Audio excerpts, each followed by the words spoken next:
Oh.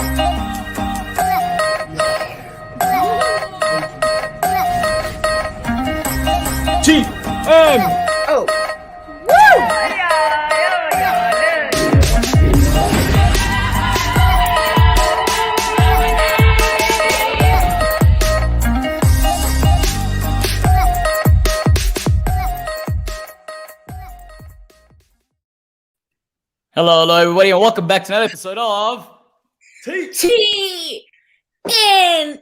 Yes, man! Woo! This is what we're talking about. We've got some, not only positive, awesome guests, should I say, but we've got viewers as well. I mean, they're viewers/guests, and now this is amazing. Both of you on here. I'm really, really appreciative of you two joining us. Oh, there's something interesting. Look at the background. Wait, we're going to fix it. Oh, there we go. And suddenly things are back to normal. Hello. How you guys doing? Or ladies? You two beautiful ladies. How you doing? Santoni? No, you go first. You're the queen. You can answer first. I'm good. Just very cold in Cape Town. We have lightning and thunder and hail, but otherwise I'm good. How are you, Queen Santoni? I'm fabulous. I am on such a high. I'm really, I waited for this interview the whole day, and now we're here, finally.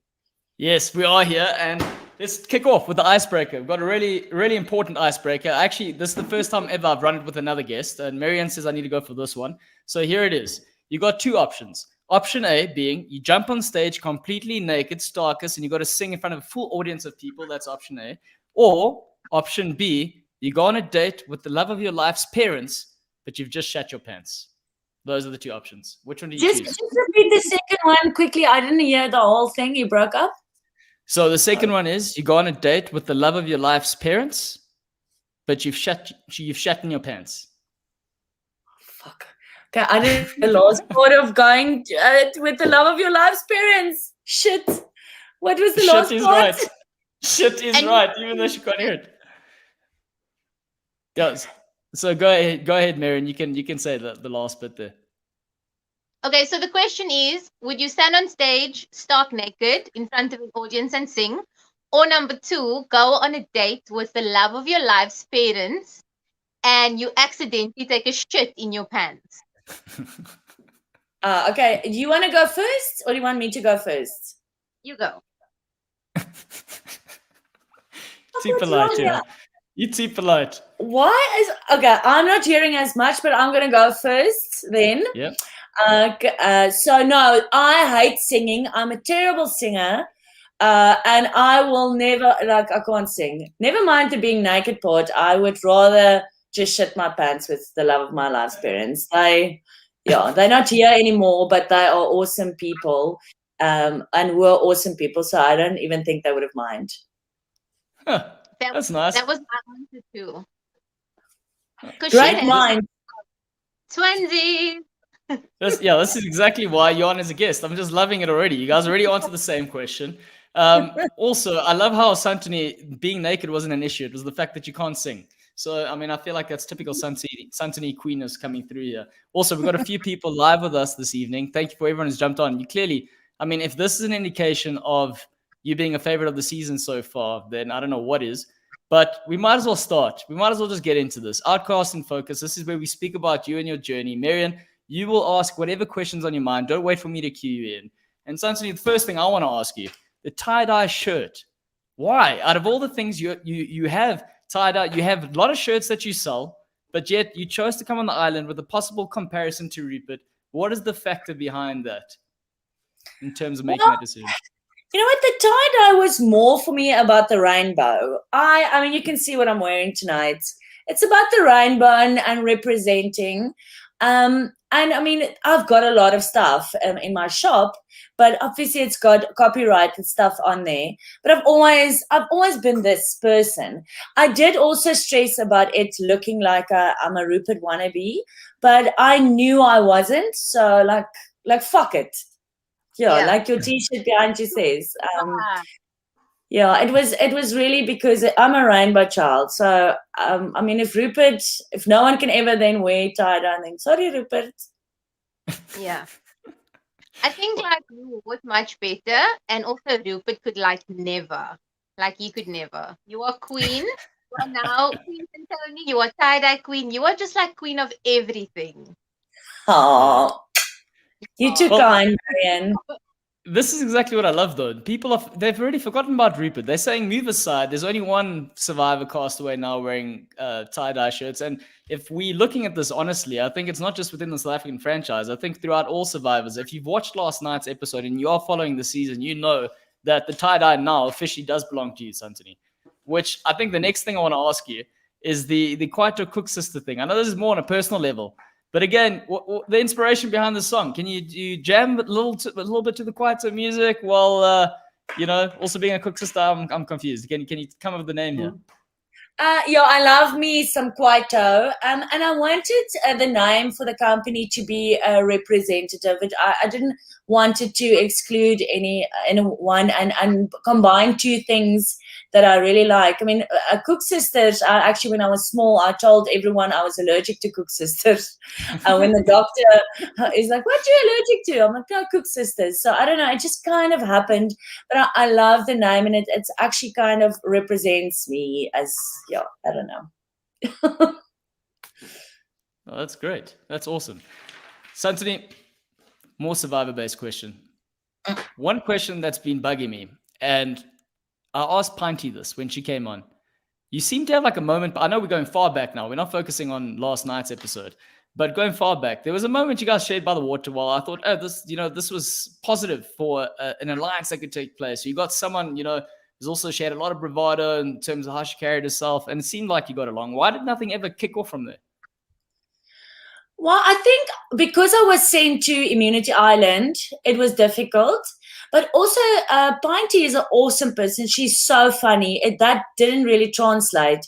She's so funny, but I did notice that she was rubbing people up the wrong way. And because I was probably an early target, it was easy to maybe just step away a little bit, because that would have been an easy person to take the hit instead of me. I don't know if that answers your question, but she's a fabulous person. And I would have loved to have worked with her. It's just that, the chips fell like that, but she's really amazing. Yeah, I mean, it's definitely one of the more enjoyable. I mean, I've enjoyed every interview that I've done, but it was interesting to see what I saw on TV versus what I got to interact with on one-on-one. And that was a huge, huge contrast for me. And I thought that was an eye-opener to the cast as the rest of the seasons played out. Santoni, we've got the episode last night. It was a big one for a lot of different reasons. You land up making fire in the end. You got the jury not knowing or not backing you at all, and you were leading that race for a long, long time. Where have you been practicing these fire skills that everyone just seemed to have missed on the island? Oh, guys, I'm gonna have to throw myself under the bus here. That rookie Survivor fan mistake. I have never, ever, ever, up until this point, ever been able to start fire with flint. I didn't even practice. Chappie's never even got to the point where he needed, or when he showed me. I never made fire in my life. So before that, when Nico said we're gonna have to make fire, I was like, I was this close to telling him, you know what, just give it to Tyson, because I'm gonna just make a fool of myself. And when that flame just popped out of there, I mean, it's a miracle. It was a miracle, because I've never done it before. Yeah, that was very impressive. It was very unfortunate that the wind wasn't on your side, but my heart broke a little last night. Losing you. I feel like we lost the best character of the season. One of, or if not possibly the best character that we've had across all 8 seasons.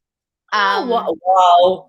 That is so nice. Just so special, and like your love for the game translated, and like you could see that you were on the island for the right reasons. Like you weren't there for clout to get famous or to have your 5 seconds of fame. Like your genuine love for the game, like it just like it radiated through our screens into our hearts, and like I was so sad to see you go home.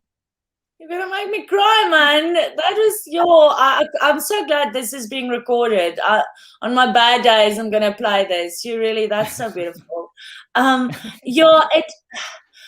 You know what? For me, that fire challenge. I mean, guys, I let you won the Survivor jackpot. I mean, I found idols. I was in charge of like blind sides. I mean, there were so many cool. And then to get to make fire, it's just actually such a blessing for me. When I got to make that fire, I actually felt that I won.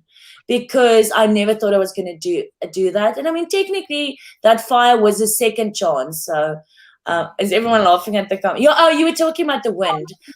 Sorry, I'm laughing at the. No, there are a lot of comments coming in here, so it's all good. But the wind, yeah, sorry. Can I quickly say something? No, please. This is all about you, your show. You go ahead. You can cut me off anytime you want to. Oh man, I really believe my whole Survivor journey from the day one. I always said everything will happen for a reason, and if it's my time, it's my time. And really, this just shows you the Survivor gods are real, and it just wasn't in the cards. We can blame the wind, we can blame whatever, but it wasn't meant to be, and I needed to go out at that specific point. Maybe in the next challenge I would have broken a bone or whatever. So I'm just so content, actually. Yeah, and just to comment on what Marian said, and we got Tristan saying, I said the same. Across all 8 seasons, Santoni truly is the sunrise and sunset of the season. Words by Nico. There we go. But we got a nice question here from Sheldon, and shout out to Sheldon. He said, would putting 2 votes on Anela to go up against him in the fire have guaranteed your safety?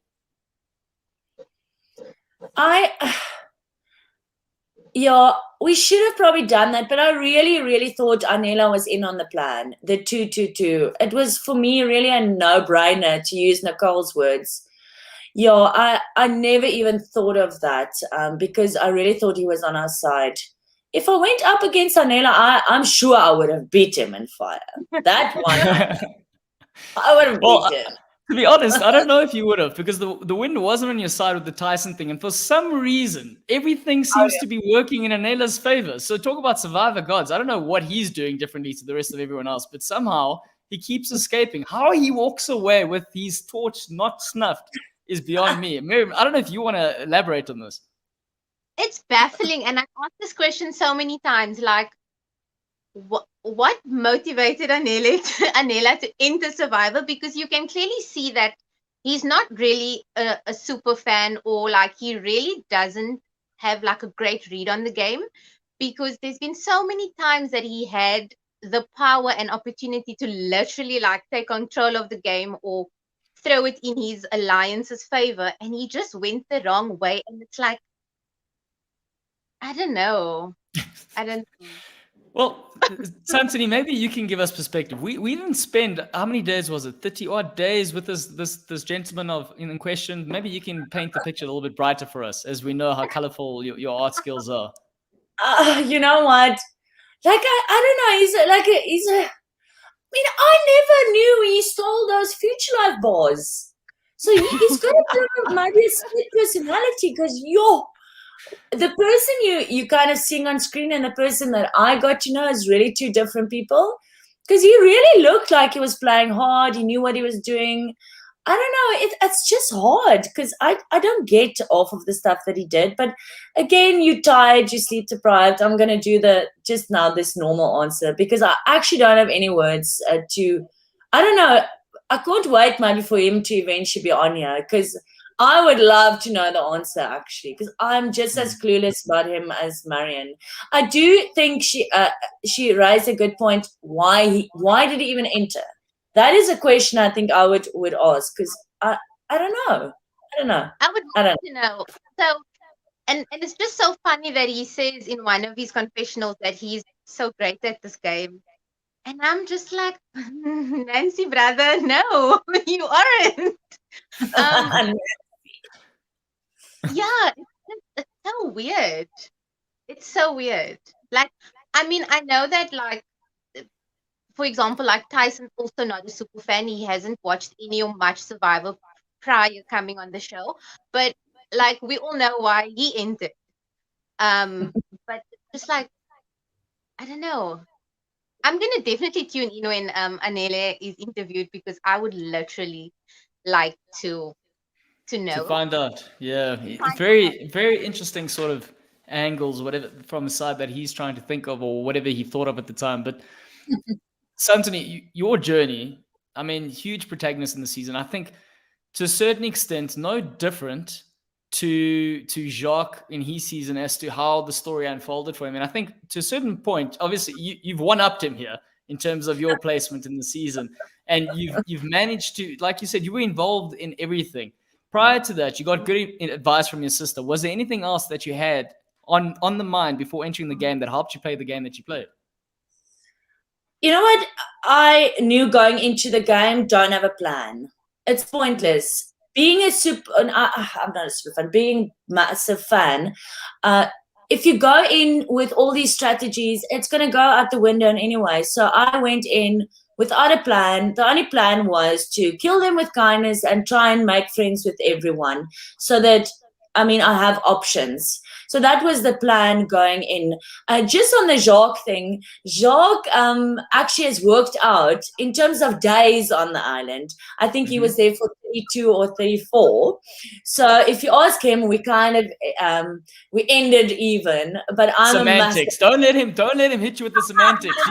You talk about podiums. You're one podium higher. That's all I can say.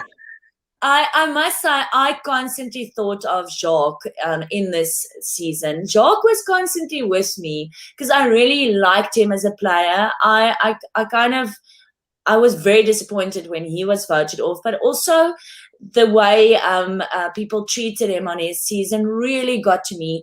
And sometimes when you do feel like that, when you do feel like an outcast there, Jacques came to mind, and it kind of, I was like, okay. No, he did it. I don't know. I have a soft spot for him as a player. I'm a very big fan. Same. I'm a big Jacques fangirl. Yeah, big Jacques fangirl. We'll talk about fan. In this case, it's a fanboy. Francois Chapman's on the line. Mr. Chappies himself saying, ladies and gentlemen, I present to you the double agent queen, the info hub of my game, and the lifeline that saved my life more than once, the greatest showwoman, Santoni. Here's your man. He's on the line. He's saying things. Anything you want to say to him quickly before we continue with your journey? Okay, no. This guy is just so integral in my journey. He's just such a fabulous guy. And like we mentioned about Jacques, maybe being misunderstood, I think I really felt for Chappies. He really was misunderstood in this game by other contestants. And like I said so many times, he's got such a good heart. And I could empathize with him because he had some tough times there, and he just stayed calm, and he just bit the bullet, and he just remained true to himself. And I've got immense respect for him because you get to a point where people can only say so many horrible things about you and you'll crack, and he took it on the chin, and I've got the world's respect for him. So he's my king, the king to my the queen of season 8 is my Chapels. I want to ask you, I think that's, I like how you've put that there. But for me, I feel like your gameplay, what I loved about your gameplay is you made the decision early on. You're going to switch between different alliances, see what worked for you best. You weren't just going to stick to someone out of blind loyalty, and that helped you. But there's always a risk at some point that it's going to backfire because people are going to say you're not trustworthy, and you're going to get painted with this brush. And it almost seemed like at the merge, you were coming right, you were doing the right thing, but it was this relationship that you formed with Chappies that somehow was the, I don't know, integral part to the backfire of the other social relationships you had. I don't know, that's the perception I got from watching it. I don't know how true that is, but maybe you can elaborate on that. Yeah, we kept our relationship, I think, undercover a lot because Chappies was always on a mission somewhere, trying to find fish or mussels or whatever. So it wasn't as noticeable, but I do think I probably was quite vocal. I remember after the merge vote, when we got back to camp, people were very angry, obviously angry with me, but also angry with the fact that I didn't vote him out because in their eyes they didn't have respect for him. And then I stood up for him. I stood up for him, and there I drew a line in the sand. So yeah, but again, I don't know if I'm answering your question, sorry. When it comes to Chappies, it's it's all over. I guess all I'm asking Is there something or somewhere? I know you formed a relationship from a strategic point of view. You formed a relationship with him, but him being target number one from day one, I don't think was helpful to your cause to go further in the game, or was it? I didn't see stuff that way. I don't know if you. No, I don't think it did. Because you were close with Kieran to a certain extent. Yeah, I was very close to Kieran. And that's somehow, it seemed like the closer you got with Chappies from what we saw, the more there was a wedge between you and Kieran, unless you were never part of Kieran's sort of idealistic picture from the onset, and that just came out as the days wore on.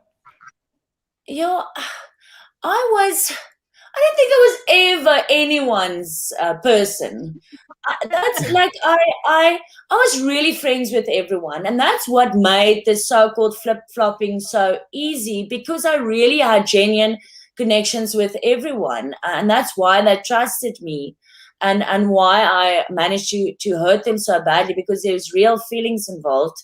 Yeah, I think I don't know. Chappies also kind of played an individual game. This question, yeah, I don't know how to answer. Maybe, sorry, Claudio. Maybe Marian can help me. I'm at a bit of a loss for words on this one. I never actually thought about this. I've had so many interviews today. No one's asked that specific question, but I don't know. I would have still. I mean, Chappies and I's relationship was so close that but I always told people we are close as people, but we don't necessarily play the same game. It's not a given that I always do whatever Chappie says, and it's a package deal.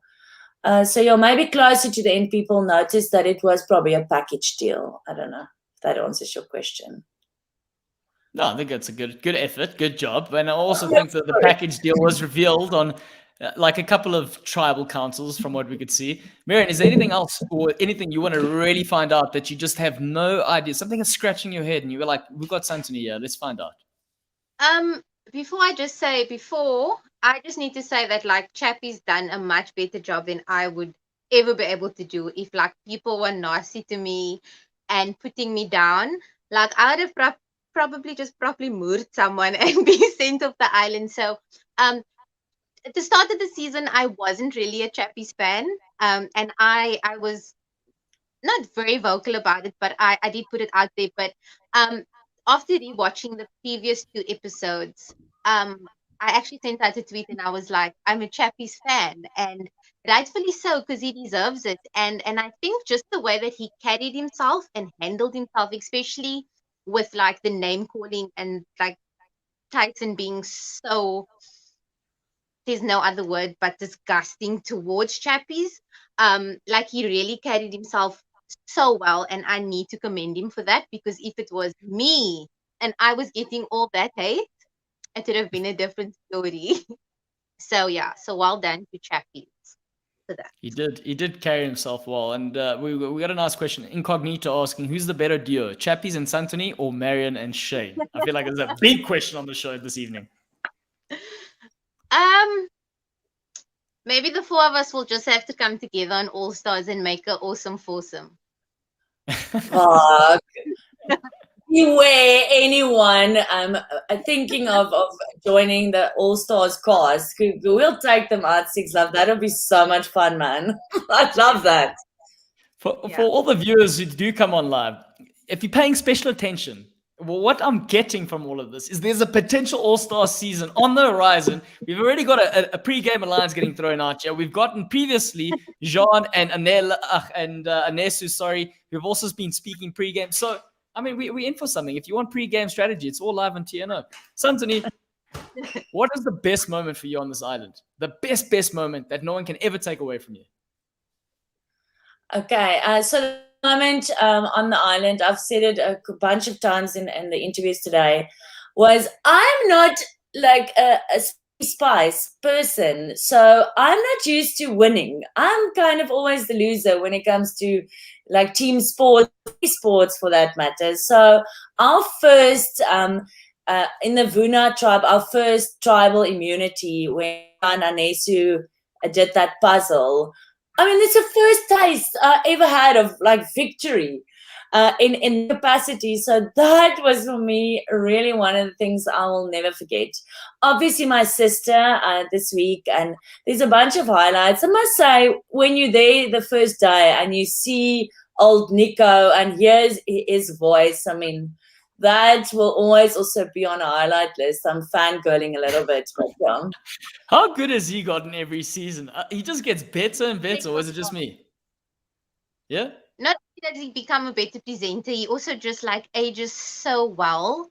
And he just gets hotter every season. Like, oh, he's divine. A Greek demigod is what you're saying. If you don't like the gameplay, at least go there for the presenter. He's good to look at, apparently. This question's interesting. Paul was close to Chappies. He got voted out. Chappies had to change his game plan a little bit. Santoni, what is your impression of Paul? I actually loved Paul. I really thought he was hilarious. I could not get enough of Paul. Not a lot of that part of Paul was shown. But Paul, I don't think ever really liked me that much. So I don't think the feeling was mutual, but I really loved Paul. I did. I'm going to put it out here on TNO. In his exit interview, you mentioned if he could tell anything to us back at camp, he would tell me I actually gained weight just to make me feel bad. So, sorry, Paul. But, yeah. But other than that, Paul is actually, he's a funny guy. But I'm kind of over it. So I remember the funny, quirky Paul. I want to put something out there, and it's probably going to be controversial, but as a producer, I really would bring someone like Paul back in a returnee season, because he would have literally burned down our shelter if we voted off Chappies that night. He literally would create so much chaos. Luckily, we didn't allow him to get far, but I'm kind of that guy. Yeah. Well, yeah, he was another one who sat in the seat here, and when I got to know him, I was just so intrigued. I was like, he's such a gem of a person. Shout out, I don't know, Marian, did you ever watch dinosaurs growing up? No. Look at the baby sitting there on TNO making an appearance. Oh, yes. I did. Now I know what you're talking about. Santoni, by any chance, are you selling those? Or is that your personal... I've got like 3 or 4 of them that I'm keeping. It's like my little pension fund. Hopefully they're going to be worth some money one day. But let's see. Okay, I'll make a deal with you, Claudio. This is on record. Okay. If LaRue, Andre, if you're listening, if I get invited to go back on All Stars, I will give you one of the baby Sinclairs. No, Brenda, you might as well just post it to him right now. Oh, wow, really? From a legal perspective, she didn't specify name, Santoni. So she said you. So I'm going to claim that's coming to me, even if she gets produced, and that's on record. Yeah. No, Brenda, like Santoni is, well, should there ever be an All-Star? Like, there's so many from, especially season 8, that could be cast again. But definitely, like, I think Santoni would probably be season 8. Like, if they had to choose a female from season 8, it would be Santoni, hands down. Yeah, I couldn't disagree. I agree with that more. But seeing as we're talking about the cast, and like you said, it's a difficult one, because if that does happen in the future, it's going to be difficult. They're going to give the production a serious headache. But Santoni, from your perspective, the castaways that you played with this season, and it didn't have to be on a personal level, who stood out for you and who just hasn't? Who was the best of the best, and who was pretty low down there for you? Sorry, I broke up a little bit. Please just repeat the last part. I was saying from a castaway perspective on the season, who was the best of the best for you and who was the worst? And it can be for any reasons. It can be from a personal level. It can be from a strategic level. It can be from anything. Oh, Claudio, you're setting me up here. Yeah.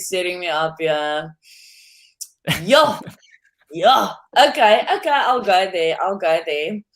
The best of the best is my old Mr. Chappies, and I also think Kieran is up there from a fan point of view, it's Kieran is an impeccable player, and Chappies is just making the best TV ever. And he was just like fun to be around him, and I love him. People like Sean and Amy and Carla is also quite high on that list. I mean, I obviously don't want to leave anyone out, but those are the people that come to mind. Oh, you know what? I'm just gonna say it for me. Nothing personal, maybe just a personality clash. Would probably be Warda at the bottom there, and Anela, just because of this last vote, maybe, and because he was actually really never really with me. So yeah, I don't know. From a gameplay point of view, yeah, I think it's kind of, yeah, I don't know. I think I didn't answer your question. I'm going to be in so much trouble. I think Chris Dixon puts it nicely. He says, not only setting up pre-game alliances, but pre-game rivalries. And maybe that's kind of what we're getting from a TNO perspective. Marian, who do you have on your list, out of curiosity?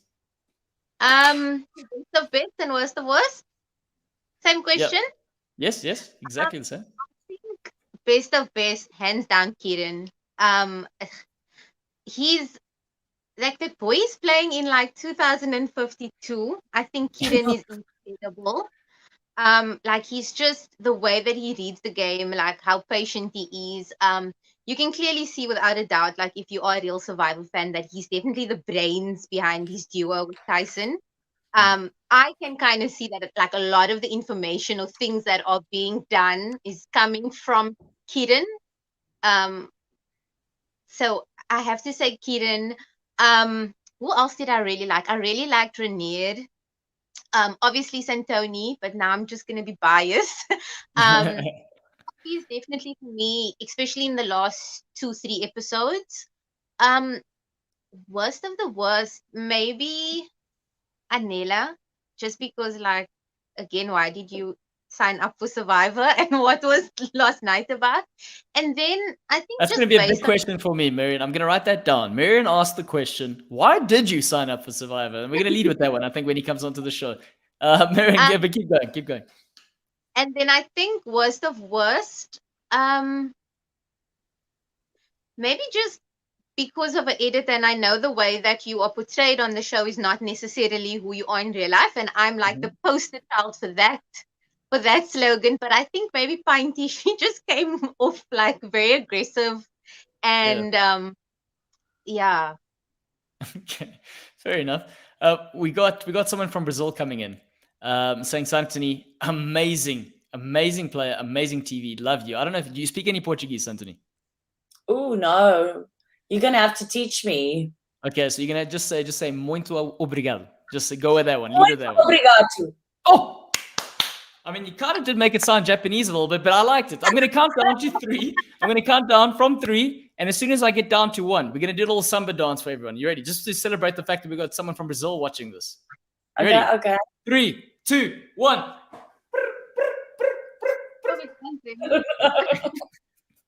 Nice. Okay. Santoni, big question here. And I think this is for viewers that just want to know how the game mechanics work, and not necessarily in terms of strategy, but production and how they think things through. The family visit. How much choice do you have in terms of your sister coming or your mother coming or your partner coming or whatever the situation is? How does that process work, out of curiosity? Yeah, so in our case, you had to nominate, I think, two or three people. So, yeah, my partner is very shy. So she was like, I wouldn't do that to her. And my sister is just such a massive Survivor fan. She's probably a bigger Survivor fan than I am. So it was just kind of a no-brainer. Quoting Nicole again. Yeah, so, and I can't remember. I don't know if I had a third person on there. Yeah, so I think you put up those 3. I know, I mean, some people expected other people to rock up there, but I knew from the beginning it was going to be my sister, or I was holding thumbs. Yo, was that conversation had afterwards? Like, oh man, I actually wanted so-and-so to come and, I got my sibling, or... Oh, fuck, man, you make me talk too much. No, I mean, I'm sure it's people like Nicole won't mind me saying this. and maybe Kieran as well. I mean, they both obviously would have, first choice would have been their partners. But I think it was just as fabulous having their siblings there, like it was for me. So, but I mean, no disappointment. Just I think you miss your other half. That's why I bought that letter also. Yeah, makes sense. So is that production then just saying, I think this might work better? Or was it possibly comes down to the availability of the person? Or Oh, no, it was totally, I think, availability. Oh no, I don't think production interferes there. so then they've got serious questions to ask of their partners. That's what I'm saying. Nicole's boyfriend is a rugby player. He had to play a rugby match. So, and I mean, it's also difficult in this season with the quarantine and people. I mean, pure things happen. Yep, that's true. Marian, it's time now. Oh, what did you want to say there, Santoni? Did I cut you off? I don't know. I'm just rethinking my worst of the worst. I kind of feel bad. So I don't know. It's worst of the worst was not player wise, because if it's player wise, Warda played very well. It was just it was a personal, like I put there for a personal reason. Not she's a fantastic player. But yeah, please, Marian, I don't know if you want to maybe lead with the question and then Santoni follows, because she came on here last week saying she was a fantastic player, saying, she was in the background doing things that we did not see. So maybe, I don't know, Marian, you can give your perception of how you think she did, and then Santoni can elaborate on why she says that's what there was such a good player. Because I think she was a good player, but like I said, we didn't see that. Yeah, I think what a lot of people need to remember when watching Survivor is you have 2 film crews rotating on your island 24/7. So you are filming for like 1 million hours and we get to see 5 minutes. So who you are on the screen, like I said before, it's not necessarily who you are in real life. And also you might be making all the moves or pulling all the strings, and you generally won't get that edit. So I wasn't really a big Warda fan. I also didn't mind her. So yeah, like she's in the middle for me. Like I wasn't a big Warda fan, but I also really didn't mind her. She definitely held her own. I like that she was very vocal and tribal, and like she didn't mince the words. And yeah, I like that about her, that she came off, like she said what she wanted. So I commend her for like having a voice and not just like falling into the background. But I definitely don't think that Warda was necessarily being dragged by like a Tyson or a Kieran. Santoni? So yeah, I also watched last week's episode. Warda had some beautiful choice words for a few. But you only popped up right at the end. You only popped up. You're sneaky right at the end. I was on there the whole time. I just couldn't, but right to come in.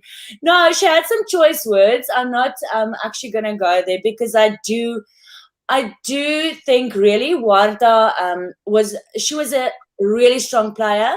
And she did not necessarily get the credit that was due to her.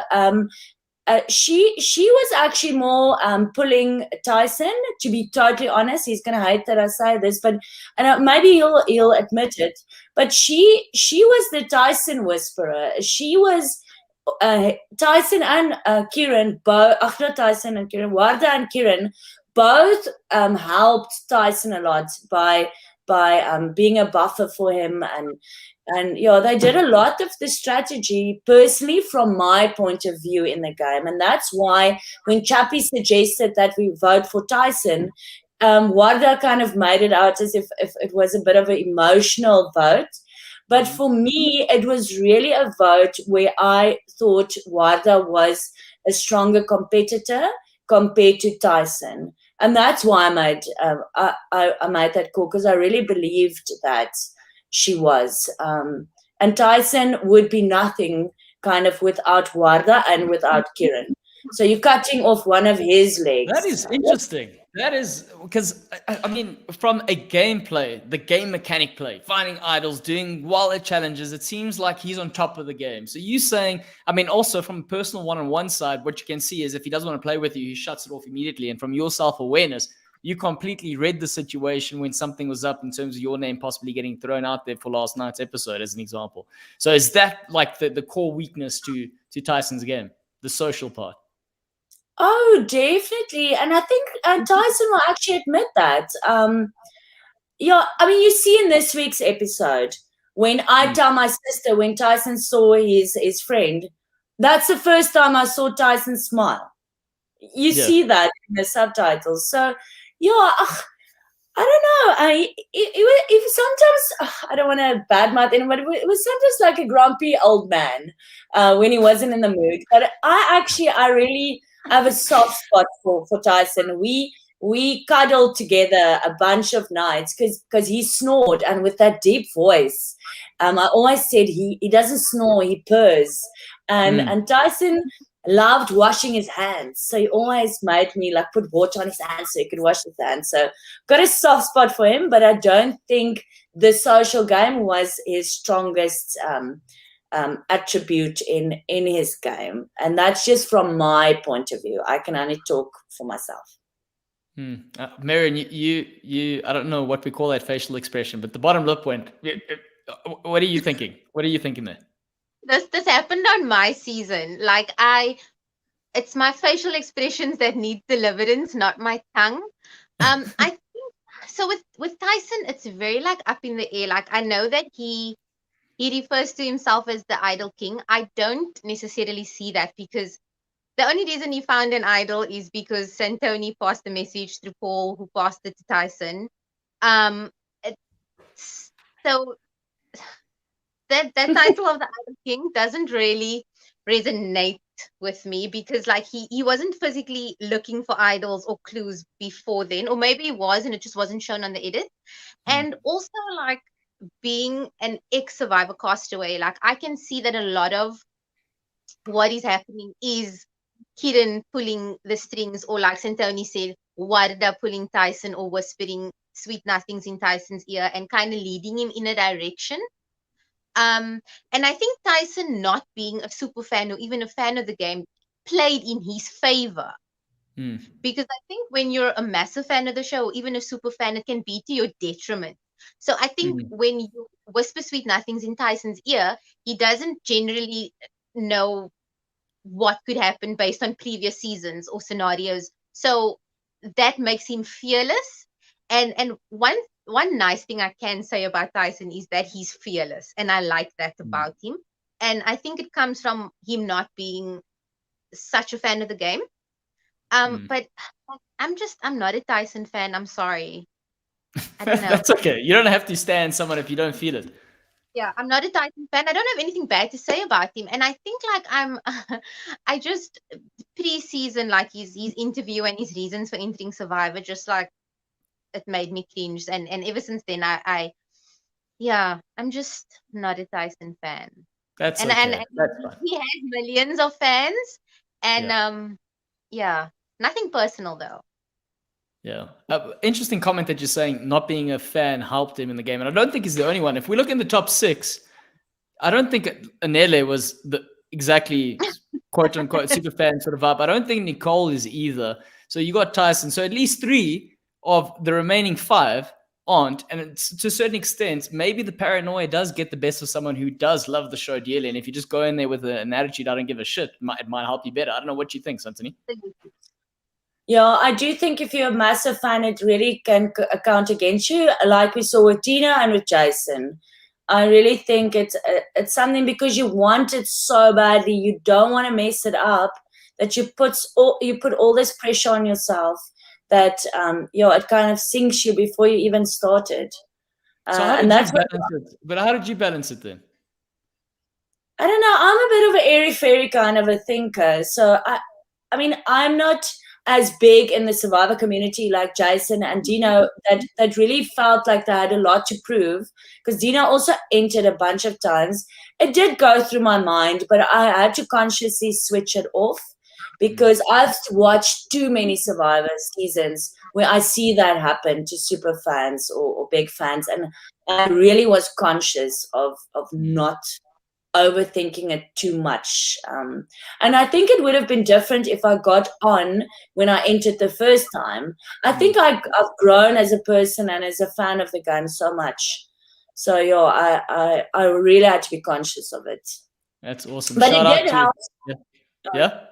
It did help that I found that Hidden Immunity Island on Immunity Island, because that gives you a little bit more freedom to play. You've got an idol in your back pocket. And like you said, ticking off bucket lists. I just want to say a shout out to Tato here, who comes on every week and says when he says something he likes, the Castaway says from a strategic point, he says, noted. I'm taking notes.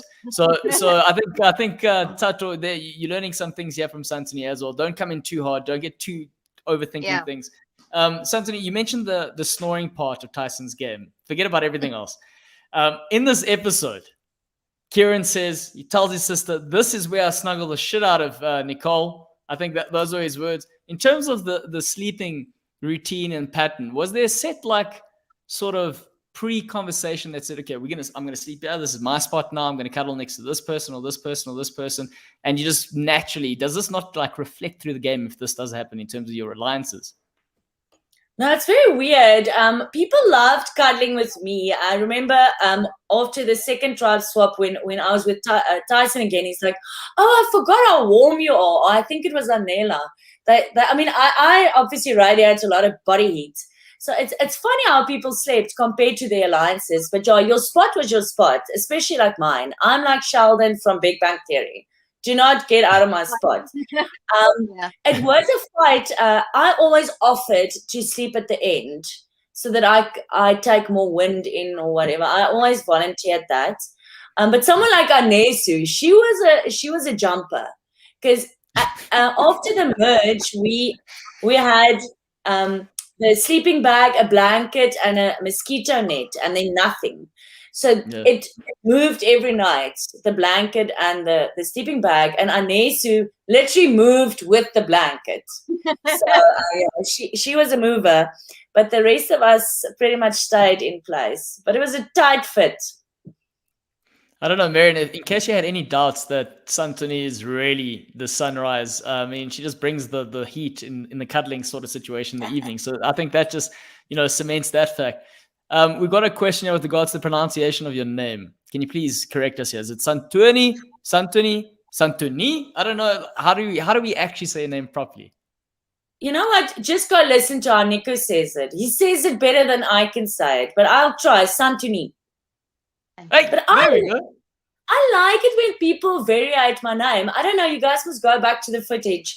In my I think that first day when Nico asked my name, I'm like, I'm Santoni. So I don't even know how to pronounce my own name on a good day. Marian, do you ever have that problem? All the time. Like my name's Maddie. Oh, and see, I'm getting it wrong. Like you have, but it's okay. I'm used to it. Yeah. Okay, so how do you say yours properly? Marian. Am I saying correctly? Marian from Robin Hood. Oh, yes. Okay. All right. Nice. Now go ahead and try and pronounce my name. Let me hear the variations here. Claudio. So I like to say Claudio. I pronounce it Claudio. Okay. It's wrong. I know it's wrong, but I like. How do we pronounce it? So Claudio. So growing up, I had the same sort of issues as Santoni with I just go with the flow with whatever anyone says, until one day I went out as a high school student trying to pick up some ladies, and I was like, this is my name. And the lady was like, what a terrible name. Like, she doesn't know how to pronounce it. And from that day, I said, you know what? You're going to say it like you'd say it in Portuguese. And that's how I've pronounced my name every day since. And it's like, it's Claudio. Claudio, if you can't say it, and people would struggle. Yeah, and people would struggle. I'd say, think of a cloud, and think of dew. And then smash them together and say Claudio. Yes, Claudio. There we go. Claudio. You say Dino's name so nicely. Just say Dino. Dino, yeah. Dino Paulo.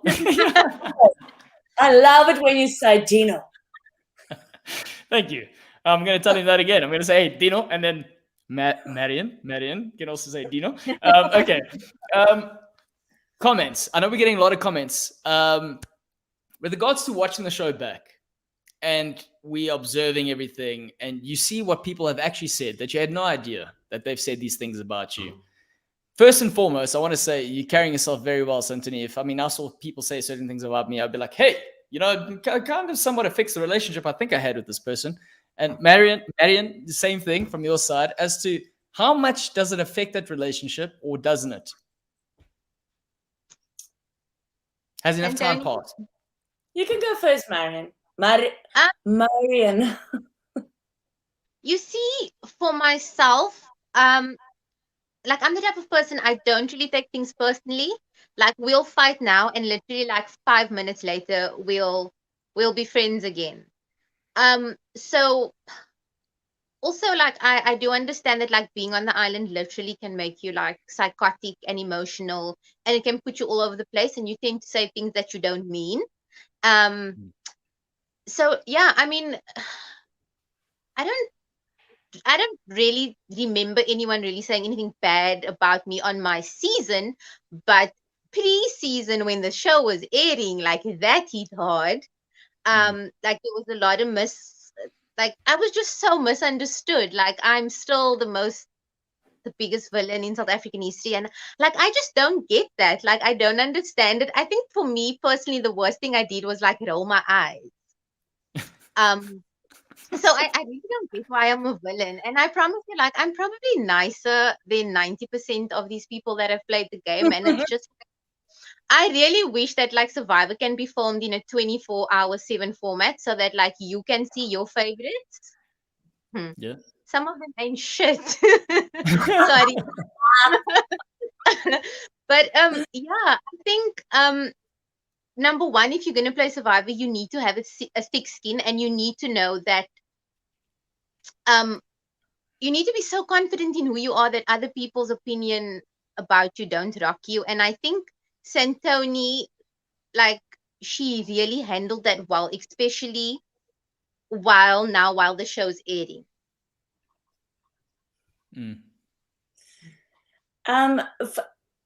Thank you, Marian.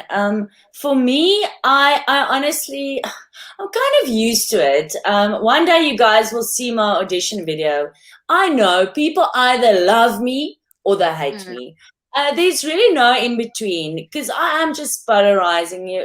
I mean, I'm not everyone's cup of tea.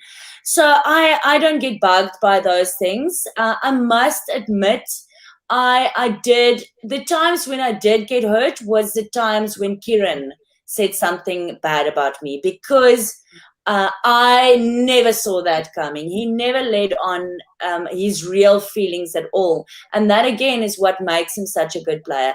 But the rest of the people, I kind of got the vibes. But Kieran was a big shock, and I'm going to lie if I tell you didn't hurt, because I just, in my eyes, like, he was just the most fabulous guy ever. So it's a bit painful to see the feeling wasn't necessarily mutual. But again, like Marian said, you're tired, you're oversensitive, everyone's like heightened. But even thinking of that now, Kieran, but it's all good now. It's all good now. Yeah. Incognito saying, Marian, I think it's because you and Shane stole that person's idol, which is an interesting question. The theft that happened on this season, do you not like these people now? And also, what I want to think about you is, do you not think, for what you did in the game, you are just a victim of the and I say victim in a loose sense, but I'm saying in terms of when the show was actually aired, in terms of the educated Survivor fan watching it. Also, certain things were misinterpreted in a absolutely. So, firstly, Incognito, I did not steal the idol. Like, I don't know where people come on this notion that I stole the idol. So what had happened is Corne had Here we go, coming to live on TNO, breaking news after all these years. Go ahead, man. I finally have my platform. So what had happened is Corne gave Jenna this hat, but he made it so obvious, and he's like, I put something in there. I put something special in there. And I was just like, are you dumb? Like, how are you going to say that in front of me, of all people? So anyway, we get back to camp, and I tell Shane, listen, Jenna has an idol. Let's vote David out. So David was the vote. Jenna will flush her idol. We won't sleep. We'll go and we'll find the idol the next day. Stephen, Mr. Holier Than Thou, decides he's going to take Jenna to the water well. And then Shane just stole the idol and he shows it to me. And I was like, why did you steal our idol? We just needed to know where the idol was. So I didn't steal the idol. And I think something else I just want to say, I think like I played Survivor in the wrong era. I played it when, you know, we were all watching Russell Hantz on TV as super fans and big fans of the game. And I loved players like Russell and Poverty and Boston Rob and like people who made big moves. So and Santoni, latest addition to that list, big move players, you know, in the future. So I played in a time where South Africans were not very aware of Survivor and they were incredibly like conservative. But I also think even in today's day and age, when a female strategic or she doesn't like mince her words or she doesn't hold back, then she's either like a bitch or she's conniving or she's this or she's that. But if a male does it, then he is holier than thou. And that's just like bullshit. Like the minute a female is strong and she wants to be strategic and all of these things, it's frowned upon. But for example, if a male does the exact same thing, then he's the man. And I mean, Shane physically stole the idol, but he didn't get backlash at all.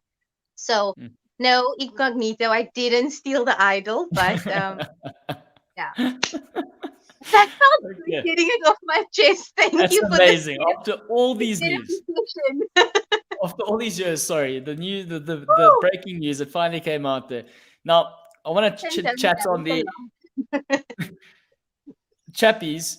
You said so on the show, Santoni. He got the hat trick. He got the hat trick on Survivor, which is some feat. But I can tell you something he has not gotten. And that is the hat trick of TNO Golden Spears. And it's about that time that you are the first person in TNO history to get a hat trick of Golden Spears. And that, by the way, is given to people that come onto the show who nominate their Golden Spears, and then also to the people that vote on Twitter. So congratulations on your Golden Spear hat trick. We might as well announce that. There we go. So good. Yep. You broke up a bit, but I'm clapping. Okay, good. How did I get a hat trick? Yeah. Yes. What? Yay! That is so cool. You see, I'm just listening, man. I'm loving. Not keep on. I mean, you know what I mean. Like, I don't know. That sounded so bad, but yeah. Wow. So I got a hat trick. That's flipping amazing. I feel so honored. I think I'm gonna make a T-shirt, like a Golden Spear hat trick. Like champ, I don't know, something like that. I like that. I think we can work together on that one while we sell this one. The queen of this season saying the lovely words behind me, which, by the way, was given to us on Twitter by, I think his name's Fadil. So shout out to Fadil. Okay, but it is time for Golden Spear. And this is the part of the show where we nominate the players that made the best move for the episode and hence, you know, the possibility of them winning Golden Spear. So that being said, Santoni, can you please tell us who your nominations are for this episode? I honestly only have one nomination for the Golden Spear, and that is Nicole. The reason being is she was part of one plan, and then she obviously got the information from Manela, and then she was keen to play that move. It was a logical move, and she was going to put her name on the chopping block by being part of that move. So I kind of respect the balls that she had to do it. And I really think she did very well in this episode. Obviously, you can say Chappie's winning immunity and the reward, but I would really nominate Nicole. It's probably a controversial nomination, maybe, but I really do. I did like how she played this episode. Mary? I'm going to give it to Chappies. Okay. Just because he was smart, not obviously. I think like had perhaps Kieran competed in that challenge with him, Kieran would have stood a very good chance. So and also I think Chappies knew if he had lost immunity, he would have gone home. So I'm gonna give it to Chappies for saving himself another day, because like his head was like number one on the chopping block. Okay. And question I want to ask the both of you. The reward he gets from that challenge, the first one, what do we think about that in terms of being able to, reduce the people he challenges into the next immunity challenge? It really does favor an athletic play in sort of the game. Also gives the outside players a chance, maybe to cause a huge upset. But what do we think about the game mechanic? Everyone getting their loved ones, and then this player getting a huge advantage in the game for immunity, an athletic player, so to speak. I don't mind the twist. I think it was just a little bit too late in the game. I think like if the twist is like the first or second vote after merge, then maybe. But I think so far in the game, it's a pretty much like a disadvantage to a lot of people. Yeah. So, I don't know. I didn't have much of an issue with that. Obviously, I got to compete. But I think because it was a loved one's a reward, everyone was playing their hearts out in any way, like they would have played if it was for immunity. So I don't know. I haven't actually. It comes up quite a lot now on social media, that whole twist. And in the game, none of us actually really discussed that. None of us really thought it was an issue, because I think everyone was so grateful to get the opportunity to have their loved ones at camp, that it was really in the game. It wasn't such a big issue than what viewers are actually seeing, because we were so in it. I mean, now if you look at it, I mean, I can understand people's frustration, but I don't think it was such a big deal for us. But I can only speak for myself, but yeah. Well, let's reverse the roles there for a second. We've got a whole bunch of people. They all get their family members. They're all super chuffed with that. We've got members in the alliances that are certainly like comfortable going, we don't actually, it's not ideal for Chappies to win this thing, but we can still make a plan otherwise because we've got the numbers. But let's say a player like Chappies doesn't win this one and he's not able to compete in the challenge. Then you've got a whole situation that plays into the advantage of an athletic player who gets completely removed. So say he wasn't athletic, but say, for example, in your situation, if Tyson had won or Kieran had won and they didn't take you, how would you have felt from that perspective, not being able to be given a chance to save your life in the game? You know what? I mean, I'm not wired that way. I personally think, like someone said earlier, Survivor is not fair. It's not fair. And there's so many things that happen that's not fair. And then if you go back and you blame every little twist, every little thing, I mean, it's just defies the whole thing. That is part of Survivor. I mean, in the finale, when Jean spoke about luck, a big part of Survivor is luck. Sometimes it's on your side, sometimes it's not. But I personally, I don't like people like for argument's sake, the Thai Destinies is also very controversial. But I mean, so is so many things, like what happened to Dino with the tribe swap. So these things happen, and I don't know. I don't think it's good to harp on those kinds of things, because a lot of people. Marian, I'm trying to get some spice out of Santoni, and she's just being so good about this whole situation. It makes it very difficult. Really? Yeah? You want spice? Go on, I can give you spice, but I'm seriously honest. That's why I think I'm just so at peace. I don't know. I must say, I am seeing on social media some people say Tyson lifted his sticks in that challenge, but I don't know. I'm not for. Marian's the spice, man. Spice queen. So just to go on the Nicole thing, Incognito again coming through with a good comment saying her name hasn't been written down once all season. Just another nomination I want to throw out there, and it's not because you're on the show, Santoni, but because of how you're able, the self-awareness as to be able to firstly, come to the consensus saying, listen, if we're going to blindside a player like Kieran, we need to split the vote because of it just doesn't make sense to throw it all on one. And then being able to read Anela's sort of reactions going, he's not with me. Then being able to read Tyson. So for me, that's a huge part of your game that somewhat gets overlooked largely because you've been, seen as the player that just swings, but be able to swing between different relationships. You've got to be very observant. And I think that's a huge credit to your game. So I don't know. Yeah, so I don't know. Yeah, okay, there we go. Agreed. I was going to ask you, Marian, what you thought, but there we go. Agreed. Yeah, I just agree with everything you said. Wow, I'm quite surprised. To be honest, I thought I literally, I talked myself into being voted off because Kieran wasn't planning on voting for me. So my big mouth actually, I think, cost me a little bit. That's why I wouldn't have thought that I would even be closely in the running for this, but thank you. So what we're going to do, because we've got quite a few people online this evening, please tell us who you think deserves rather the golden spear this evening. I'm going to count down from 5, so I'm going to give you time to type. And once I get to 0, Marian and Santoni, please shout out your golden spear candidate. Okay. 5, 4, 3, 2. Oh, and also you've got to throw the spear, and I need to hear a good sound effect. 1. Let's hear it. Chappies. There we go. We got Nicole and Chappies.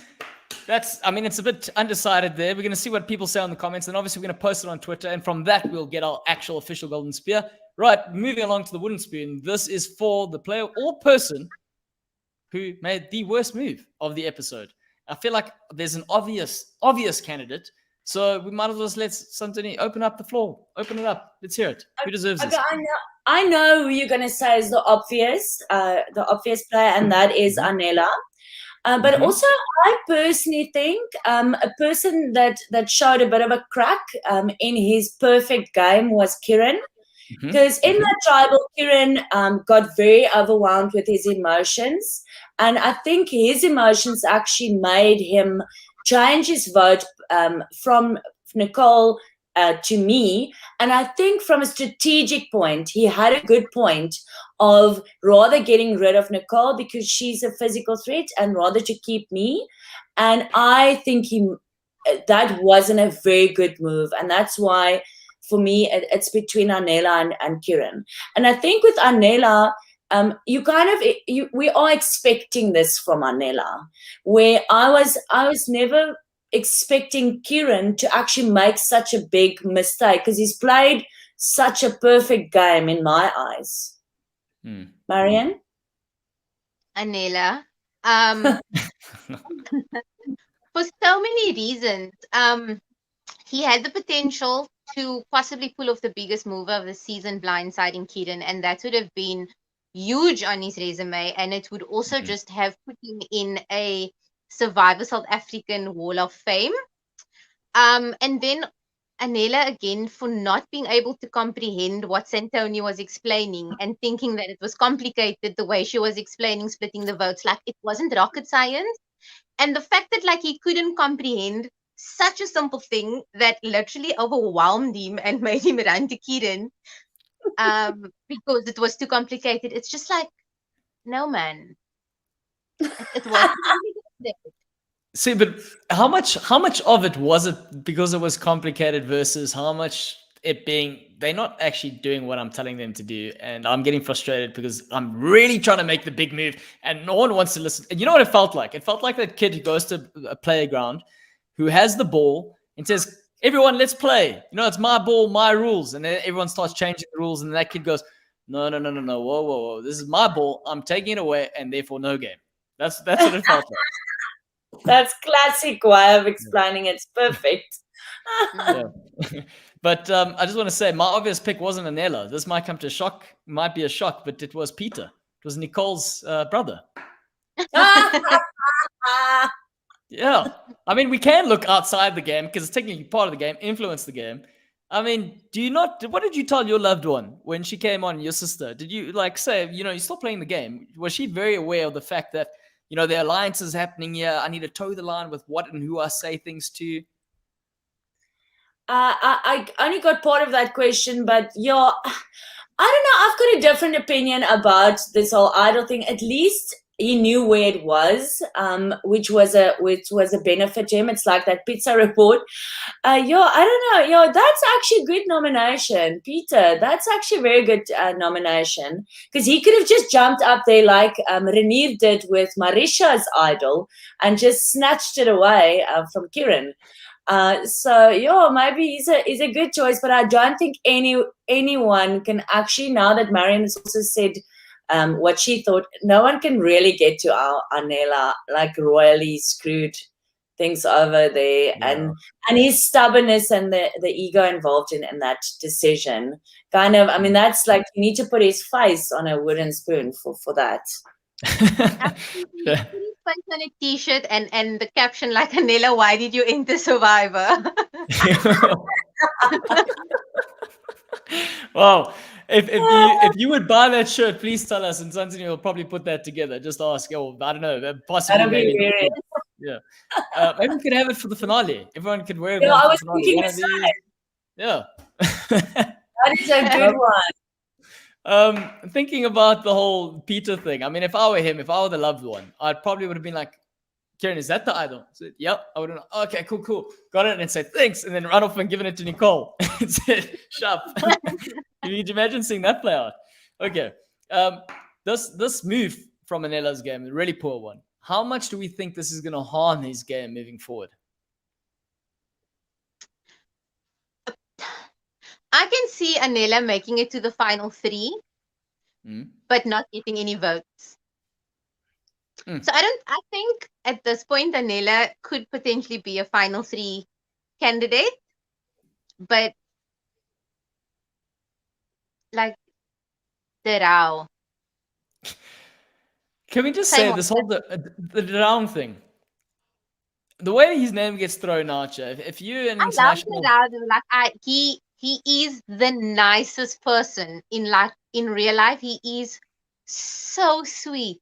Like, he's so sweet. And again, like, I might meet Anela and Tyson in person, and we might end up being the best of friends. But yeah. So in other words, Marian's saying that Anela is the wrong actually trying to play the game, pretty much. Is that correct? No? Or did I misread that? This is what they say about PK and Tyson. Like, Tyson is everything PK wanted to be. Like, Twitter's just so rude, man. No filters on Twitter, that's for sure. Okay, we're going to count down and then give us your nomination for the wooden spoon, and we will award it. Okay, and also don't forget sound effects. Those are very important on TNO. I can't stress the significance of that. Okay, 3, 2, 1. Anela. Nella, unlucky. I kind of feel like everyone watching knew this is exactly where it was headed. Okay, but now it is time to move towards Storms' Brewing. This is where we make our predictions. Obviously, we know to a certain extent Santoni's hands are tied, but doesn't mean we can't squeeze as much water out of this rock. So, first and foremost, let's start off, Santoni. The relationships here. We've got 5 people left. Yeah, how do you think it's going to shake out? I think this vote was a big eye-opener for Nicole, and I'm just commenting up until this point. I think this vote was a big eye-opener for her, because she really thought she had Anela in her corner. So I think that's a big drama that might unfold. And you see in the previously on next time on Survivor, you see Chappies and Nicole meeting each other for the first time, because they're going to have to obviously work together, it seems like. Yeah, and I think, I mean, Anela probably got some brownie points back with his Shadow Alliance. So I'm not sure what's really going to happen there. But, I mean, Tyson's the kind of guy that if you betray him, he's going to keep that grudge, I think. I don't think you get away with, like what happened with Toriso. You won't get away with that kind of behavior with Tyson. So that's the Storms. And then also, I mean, Chappies has missed a hat-trick immunity challenges. You never know. I mean, there's so many things that can happen. Marian, please elaborate. I think my assumption is that Nicole and Anela align with Chappies, and a storm's definitely going to brew. So either King Kieran's going to get voted out. Bold predictions here, ladies and gentlemen. King Kieran, kicked off his throne. Or I wouldn't put it past Tyson, like even stabbing Kieran in the back and a storm brewing there. Those are some big predictions. I don't know. I said earlier on in the season I could see Tyson doing whatever it took, but if he does, who can he socially? You literally said he hasn't been able to play with anyone apart from the Alliances. How can he survive if he does that? Unless he does what Chappie's game plan A is do well in the challenges up until now. What? Yeah, Tyson speaks a lot about like a resume, and I think maybe in his mind, like getting Kieran off would be like the biggest boss move of the season.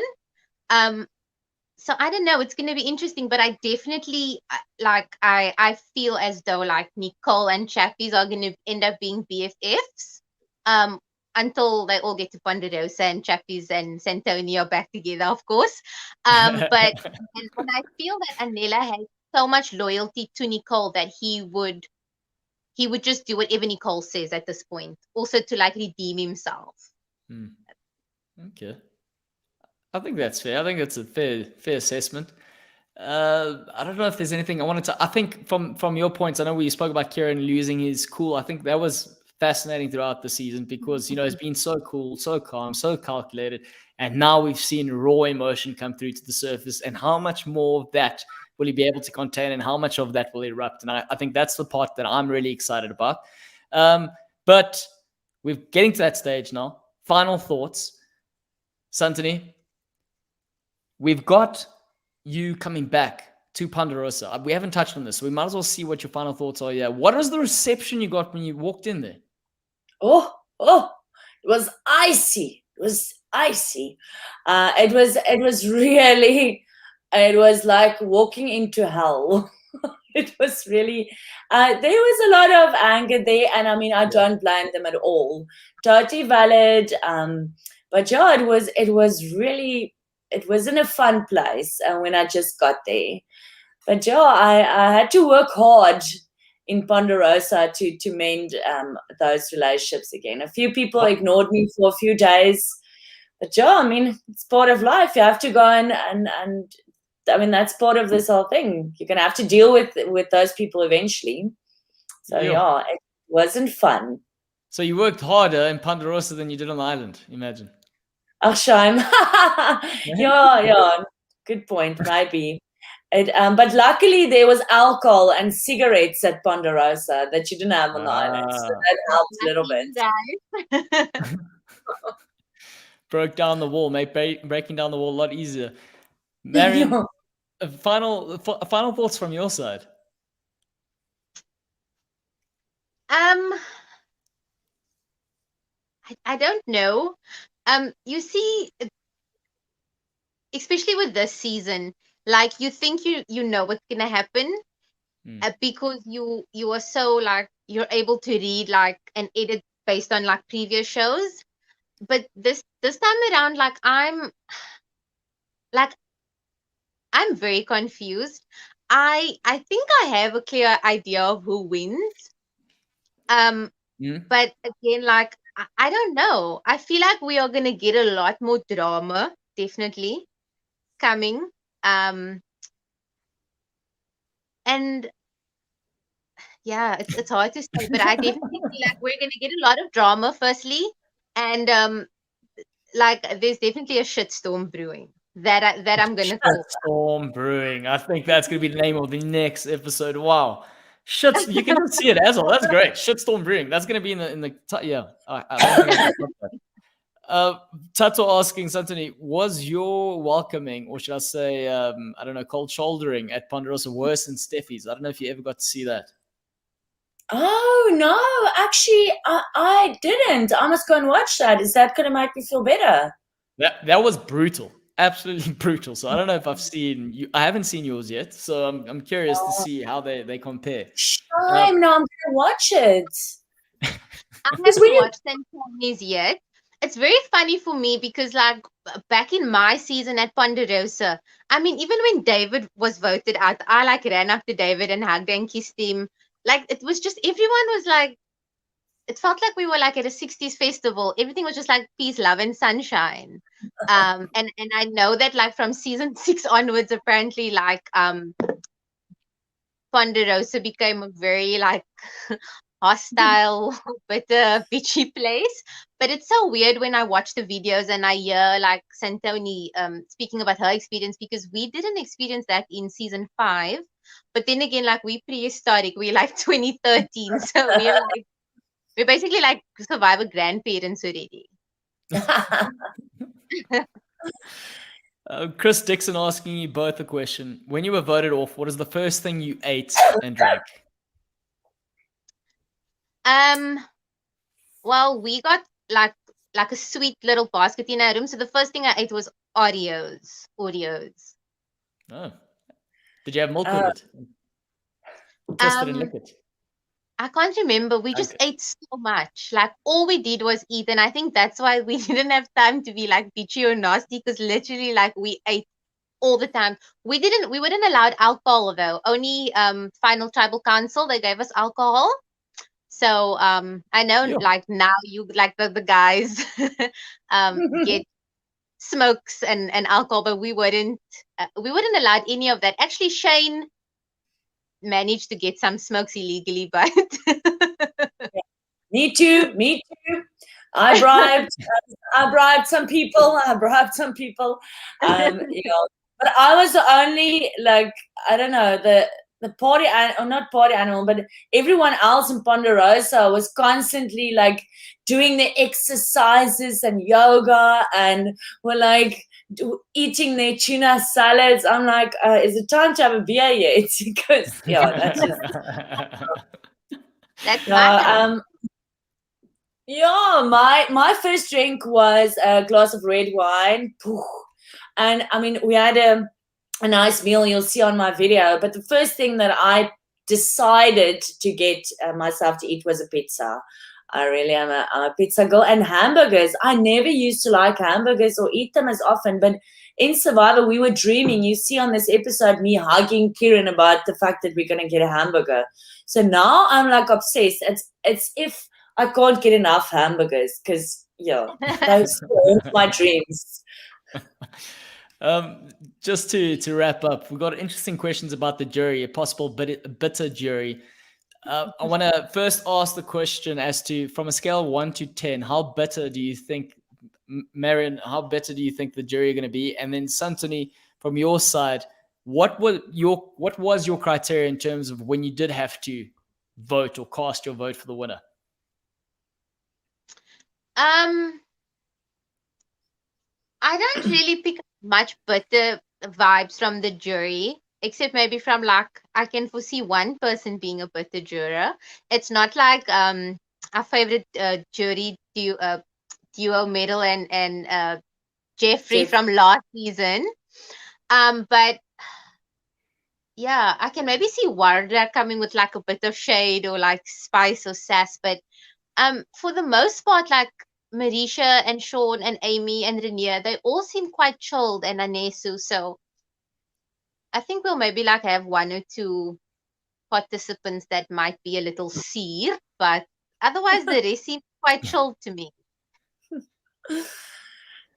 From my side, I obviously want someone to win that is a good representation of our season, and whose game it sounds so like fucking standard answer, whose game I respected, but kind of people that stuck to a kind of a plan. I don't know, like people that went in there and said, oh, I want to play this honorable game, and they were very vocal maybe about that.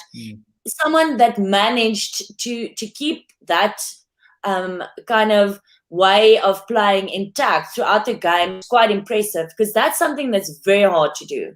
If you confess this whole way that you're planning on playing, and then to sustain that is something that kind of impresses me. And then obviously the moves. I mean, I'm a massive Survivor fan, and I wanna see good TV. I want to see good gameplay, and that's kind of the person I would vote for. Obviously, the person that everyone at home really wants to win because they played a good game, not just because they're likable as people. I think that's a good answer. Also got Sean saying, apparently, Najwa saying, Sean said he would have voted for Santoni at Final Tribal Council, which is growth for Sean. I'm just putting that out there. No, just to correct you there, I don't think it's growth. Sean is a very good guy. He really, really respects good gameplay. And he's also a massive Survivor fan. And he's a guy that really does respect that kind of game. And he's very fair. So I've always seen him that way. So for me, it's like the Sean I know. He doesn't like it when I tell people he's actually a nice guy. He wants people to think he's good.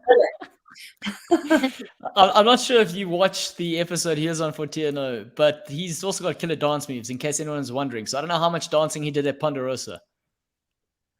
Oh, yeah. How much dancing did he do? No, he's a fun guy. He was always making us food, and he was like the head boy dad vibes in Ponderosa. It was his little mansion, and he made sure everyone was sorted.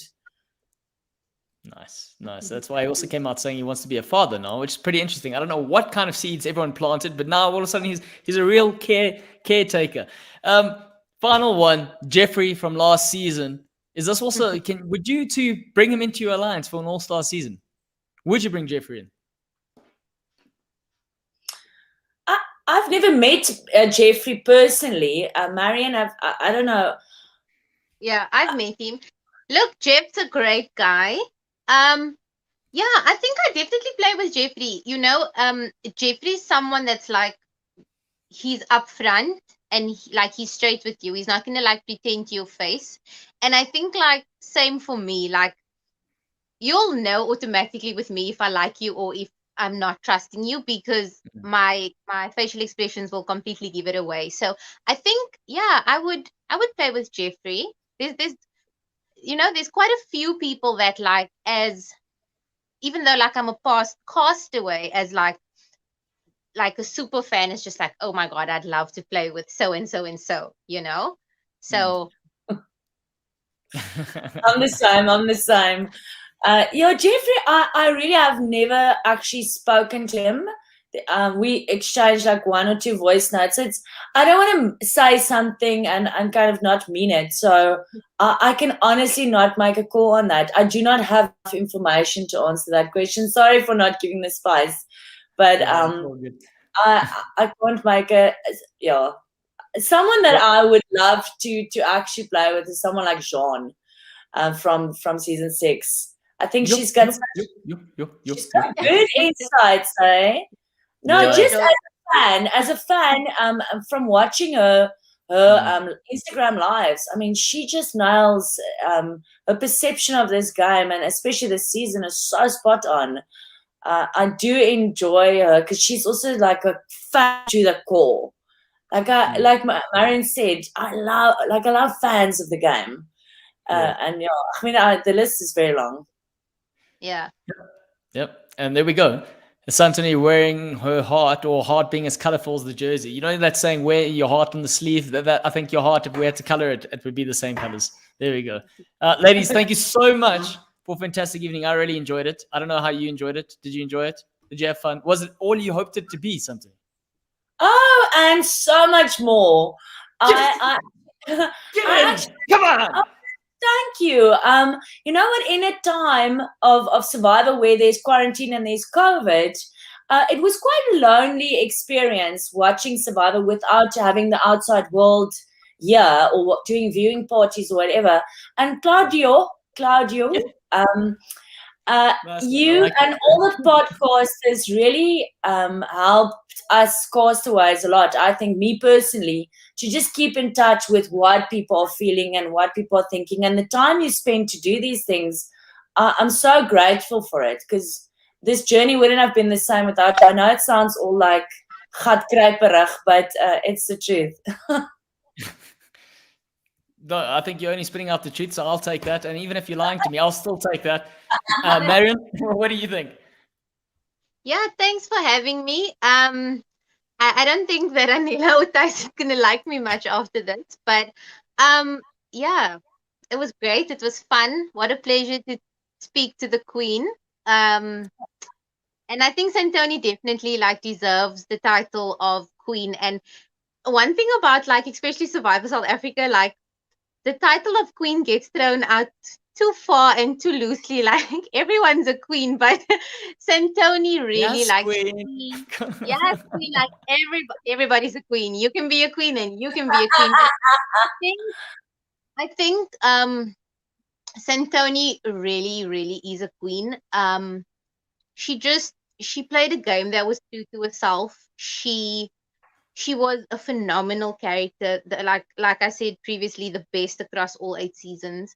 And she's so memorable. And I know that she's applied so many times to be on the show, but like she says, everything happens for a reason. And like God knew that like this was her time to shine, and she definitely shone herself all the way into a future All-Star season. So it's like well done. From a castaway, someone that's played the game. I know it's not easy, but you did phenomenal.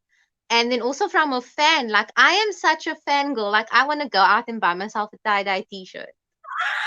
I'll Where send can you she one. do that? Anthony, where can she do that? Please. Oh, okay. We sell it in our online shop called Kwaita Cook Sister. It's kwaitacooksister.com. Free delivery if you order over 500 Rand, but I would love to send each of you a little goodie bag. We need to, I've got your email now, Claudio, and I would love to send you some stuff because now there's no more bribing. Because your words, Marian, literally, it means so much to me, and also the fact that you stand up against bullies on social media and you are like the grandmother of us. And I mean, you were the first queen in my eyes. You know what I mean. And you are my queen. If I'm your queen, you're my queen, and I respect you so much. And I remember I always found Survivor South Africa a little bit boring because I felt our players were always playing it safe, didn't want to cause ructions. And you, I will never forget you. And I'm just so glad that you were the one on this with me, because you've actually walked this journey with me from the beginning, and being so positive about me online, and being my big sister in a way, protecting me with your golden sphere on social media, and it really means so much. It can smile. Yeah, I don't like bullies. I feel like it has a lot to do with like my experience post Survivor, because like I really got it. And I also feel like with developing my skin condition, I was bullied a lot. So like one thing I don't like is bullying. So I'm that person that if someone's rude to a contestant or personally attacking them on Twitter, like I will call you out and I will drag you. But yeah, it's a pleasure that I got to defend your battles. And like I said before, you were fantastic and you are a beautiful soul. And I hope that you never forget it. And I hope that you get used to the feeling of winning, because you are an absolute champion. Thanks so much. And if we've got two queens on the show, they were definitely sitting in two thrones. That's all I can say from that side. So thank you very much. And just in case you were wondering how good the show was this evening, and the fact that we were talking about the queens, the fact that two of you are the queens, we've had the most live viewers and stay on throughout the course of the show this evening from a TNO perspective. So thank you very much. That's a huge boom. That is amazing. Yes. Hey. Yes. So to everyone who did jump on, and if you haven't subscribed, don't forget to do that. We really appreciate the support. And again, thank you for supporting Santoni and joining for Marian's first debut appearance. Hopefully more to come for both of them. And have a good evening and a better weekend. And if you don't know what to be cool. All right. You guys can say bye. You can say bye. Bye. Thank you so much. Bye.